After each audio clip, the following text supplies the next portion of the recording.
Hola, ¿qué tal? Me llamo Emilio Domenech, soy periodista, también me conocen en redes como Nanísimo y a lo largo de los últimos años he ejercido como corresponsal en Estados Unidos para La Sexta y para la productora Neutral. Me he especializado sobre todo en elecciones, cubrí primero en 2016 la victoria de Trump, luego más adelante en 2020 la de Biden, he estado pendiente también a lo largo de estos últimos años del asalto al Capitolio, de las polémicas y las mentiras de Trump, el COVID-19, las protestas de George Floyd y mucho más. Así que ahora pendiente, por supuesto, de las elecciones de medio mandato del próximo noviembre. Lo que está pasando en este tramo final de la campaña de las elecciones de medio mandato en Estados Unidos es que los demócratas están perdiendo todo el terreno que le habían recuperado a los republicanos en los meses del verano. Cabe pensar que en la primera mitad del 2022 los republicanos iban lanzados para recuperar tanto la Cámara de Representantes, donde siguen muy favorecidos para conseguirlo, como el Senado, donde ahora mismo el mapa de escaños que necesitan conquistar para recuperar esa mayoría era bastante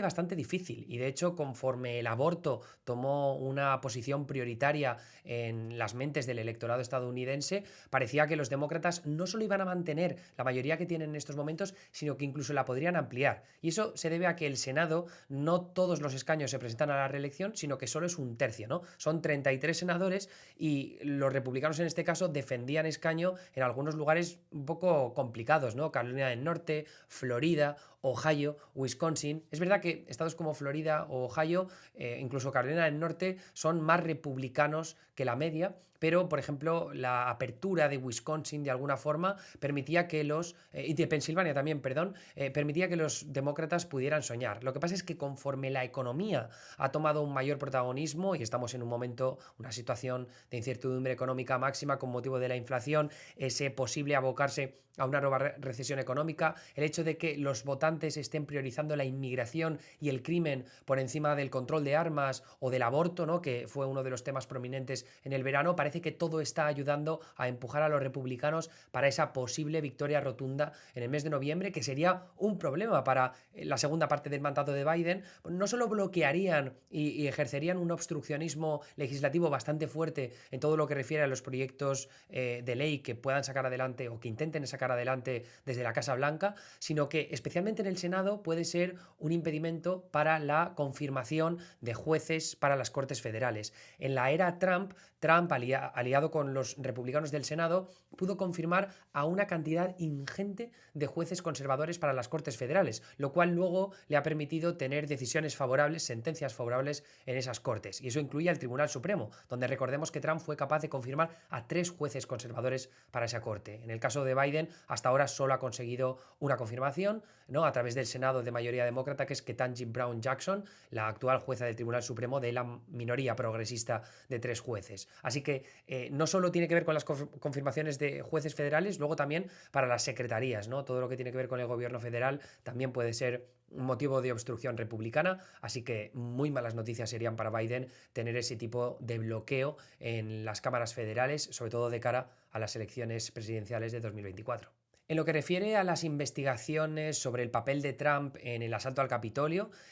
cabe decir que todavía es bastante pronto para decir qué va a ocurrir. ¿Por qué digo esto? Pues porque el Departamento de Justicia, liderado por el fiscal general Merrick Garland, está siendo bastante comedido a la hora de contar cosas acerca de cómo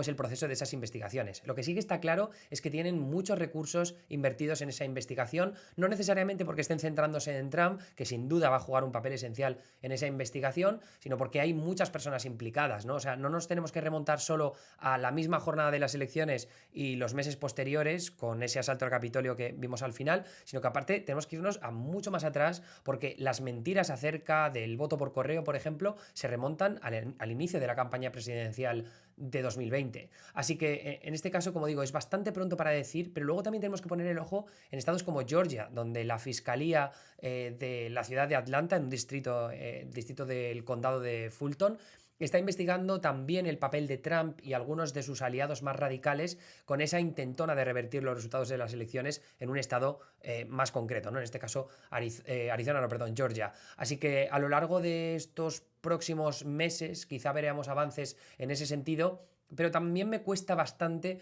concluir que crea Merrick Garland, en este caso el fiscal general de Estados Unidos, que lo más apropiado, ¿no? O lo mejor para el país sea presentar acusaciones criminales contra Donald Trump. Así que salvo que tengan un caso muy seguro en contra del expresidente, que lo creo poco probable, me parece que no vamos a ver una acusación criminal contra él. Y por esa misma razón,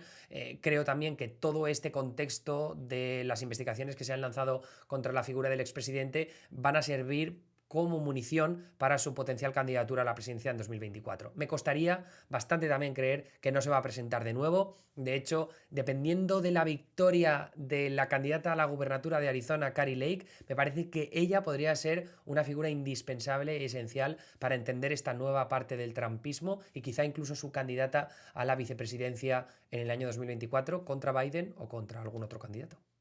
La opción de que Biden se presente a un segundo mandato va a depender bastante de los resultados en estas próximas elecciones de medio mandato. Y si los demócratas pierden la mayoría en la Cámara de Representantes, que es bastante previsible que iba a ocurrir y que va a ocurrir, pero si la pierden también en el Senado y eso provoca que los republicanos generen un obstruccionismo brutal contra su presidencia, ahí me parece que si existe la más mínima posibilidad de que salga un nuevo líder, ¿no? Una nueva figura que empiece a coger fuerza entre las voces demócratas y sobre todo empiece a haber como presión por parte de congresistas y de senadores demócratas que crean que ya es hora de un cambio de liderazgo, pese a que tampoco lleva tanto tiempo Biden en la presidencia, ahí es cuando sí que puede haber suficientes presiones como para que abandone esa candidatura a la reelección. Porque alguna manera tienen que conseguir, ¿no? De impedir que Trump vuelva a la Casa Blanca. En ese caso, creo que dos de los candidatos que más ruido están generando, una es Gretchen Whitmer, que es la gobernadora de Michigan. Michigan es un estado que, al menos por ahora, parece que las encuestas apuntan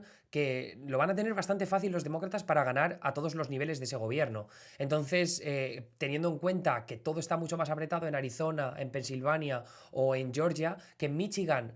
se salga un poco de la norma, teniendo en cuenta que la tendencia ha sido bastante buena para los republicanos en los últimos años, es una muy buena noticia para el Partido Azul y también para Whitmer, ¿no? Que es una figura emergente dentro del establishment demócrata, una figura bastante amable, también que ha sido muy criticada en la época de pandemia por parte del trumpismo, ¿no? Y de las partes más extremistas del Partido Republicano, así que creo que puede aparecer como una figura bastante importante en este nuevo ciclo demócrata. Y luego la otra figura es Gavin Newsom, ¿no? Que ya desde que ganó la gubernatura de California, que es el estado más poblado del país, se ha ido posicionando poco a poco como un posible futuro candidato a la presidencia. En el caso de California es verdad que él ha tenido bastantes polémicas en tiempos de pandemia y además que le sitúan como el típico candidato del establishment rico demócrata, pero aún así es verdad que ha aprobado una serie de medidas bastante progresistas en California y eso creo que le puede hacer ganar enteros entre el ala izquierda del partido, pese a que él no sea puramente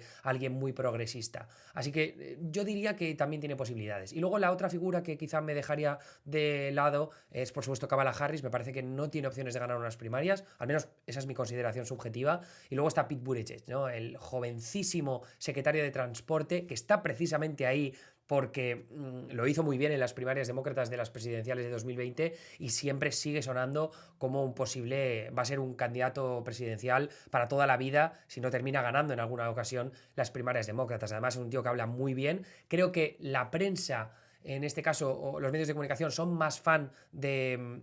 Pete Buttigieg de lo que puede terminar siendo tanto el electorado demócrata como el electorado a nivel general, pero solo basta verle en Fox News desempeñándose en contra de un medio más de derechas para saber que tiene un talento innato para la política, así que cabrá estar pendientes también de su figura. Lo que nos decían las encuestas sobre el tema del aborto a lo largo del verano es que los demócratas estaban muy bien posicionados para aprovechar esa decisión que había tomado el Tribunal Supremo al finales de la primavera, ¿no? Lo que dijeron es que acababan con la sentencia de Roe v. Wade tomada a primeros de los 70 y que protegía el derecho del acceso al aborto en todo Estados Unidos. Ahora hay muchos estados, sobre todo en el sur más conservador, donde se está prohibiendo el aborto tanto de forma tajante, justo después de la fecundación, como hasta a partir de la sexta semana, cuando muchas mujeres todavía no saben que están embarazadas, y eso había generado un montón de impulso para los demócratas, pero llegaron al pico demasiado alto y ahora conforme han vuelto a subir los precios del combustible, pues ha tomado prioridad de nuevo la economía y ahí es donde los demócratas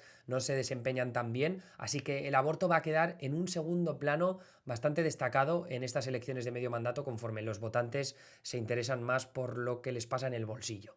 Lo que estamos viendo en estas últimas semanas de campaña es que los demócratas se han dado cuenta de que no es suficiente hablar del control de armas con motivo de los tiroteos que vimos, masivos en este caso, que vimos en la primavera, y tampoco es suficiente hablar solo del aborto, ¿no? Que es algo que ha destacado de forma bastante increíble por parte de los demócratas en sus mensajes y anuncios políticos a lo largo de estos últimos meses. No es suficiente porque los votantes lo que dejan claro en las encuestas es que es la economía y es que es la inflación lo que más les importa en estos momentos. Y en prácticamente cualquier ocasión van a terminar culpando al partido que está en el poder. Biden está en la Casa Blanca, los demócratas tienen la mayoría en ambas cámaras. Así que en este caso salen bastante perjudicados, los republicanos están aprovechando ese momentum para atacarles por todos lados en lo que refiere a la economía y las encuestas, como digo y repito, están indicando que esto está beneficiando al Partido Rojo. De lo que estamos viendo ahora por parte de los demócratas es que están dejando un poco de lado el aborto, no descartándolo por completo en absoluto, porque saben que sigue sacando a bastantes votantes para ir a las urnas y votar a favor del Partido Demócrata, pero también están apostando por un mensaje acerca de, vale, entendemos que la inflación está muy mal, pero tenéis que seguir confiando en nosotros, esto es un problema global y vamos a afrontarlo de frente a lo largo de la segunda parte del mandato de Joe Biden. Lo que vimos sobre todo en el tramo inicial de la Casa Blanca de Biden es que Kamala Harris tuvo un papel primordial a la hora de viajar a Centroamérica, al Triángulo de Centroamérica específicamente, para apostar por la inversión y luchar sobre todo contra ese flujo de migrantes que están llegando desde hace años a la frontera entre Estados Unidos y México y que le ha generado tantísimos problemas a la administración de Biden, ¿no? La crisis en la frontera de la que tanto hablan los conservadores es una realidad por mucho que los demócratas quieran descartarla. Y en el caso de los nuevos gobiernos de izquierdas en Latinoamérica, que sabemos que son muy diversos y muy diferentes los unos de los otros, no es lo mismo Pedro Castillo en Perú que Gustavo Petro en Colombia o que Gabriel Boric en Chile, y yo creo que ahí también está un poco el tipo de relaciones diplomáticas que hay entre unos países y otros. Me parece que lo de Petro todavía está un poco por definir, pero es verdad que su posición, la que ha tomado Petro, lo que vimos en la Asamblea de Naciones Unidas, es una postura un poco más antagonista con Estados Unidos, así que, como digo, creo que cabe esperar un poquito más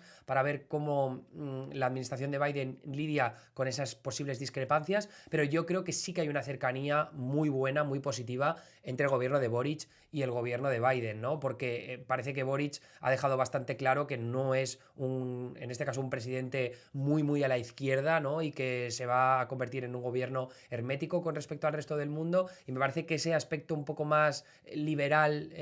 a nivel global, ¿no? O económico es lo que le va a venir bastante bien para mantener unas buenas relaciones diplomáticas con Estados Unidos, y creo que vamos ha tomado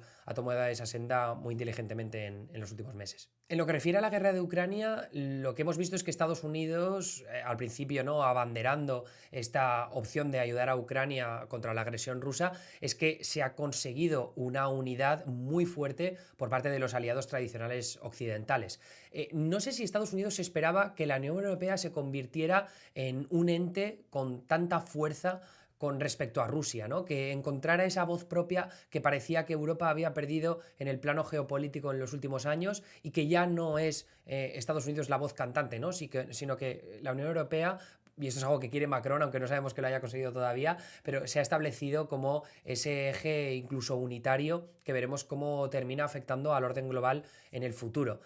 Pero a mí creo que lo que más me importa es que la respuesta de unidad que se ha visto por parte de las naciones de la OTAN, y ahora también pues con algunos países que han dejado caer, que están más del lado de Ucrania, como puede ser Israel, ¿no?, que es un país que tiene relaciones diplomáticas bastante importantes tanto con Ucrania como con Rusia. Ahí me parece que es importante por China, ¿no? Porque China está viendo que si se atreve con una agresión sobre Taiwán, la respuesta internacional puede ser bastante dura.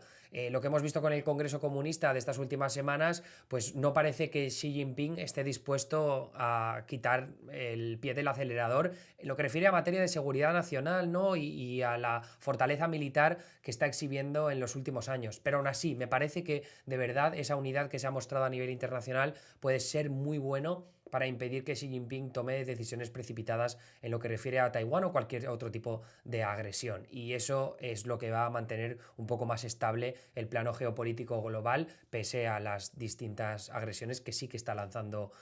Rusia desde hace estos últimos meses.